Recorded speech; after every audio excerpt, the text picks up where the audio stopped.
Weh. Weh, kau makin gangster sekarang. Oh, tak boleh lah. Aku tak faham tu kenapa kau jadi macam ni. Aku rosak tu, Adib. Ha? Kau kenapa tu? Kau punya effort untuk lawak tu kan sampai buka pintu. Dah, gerak. Bagus tu. Apa, Adib. Kita akan cubalah faham. Ha. Kau sial. Tolonglah faham aku.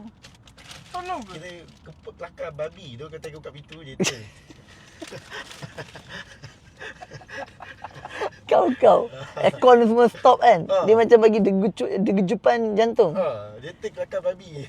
Kelakar kau. Aku suka tadi. Teruskan lah buat benda ni. Okey, teruskan tau. Adik, please Put some effort. Good. Tak teruskan lah buat lawak tu. Okay. Sebab saya suka. Effort tu. Kita hargai lah. Dia lama-lama nanti berjaya lah lawak tu ni. Ya. Alhamdulillah kan. Lawak sial.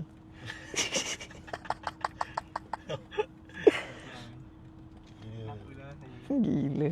Dia dulu aku ada kawan. Dia suka buat lawak jenis. Tapi dia tak adalah jadi macam awak. Tahu lawak tu tak jadi tau.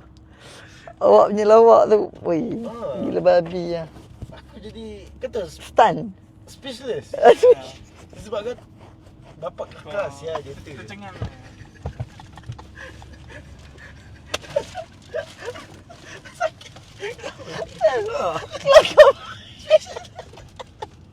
Kata ketawa dia tahap dia.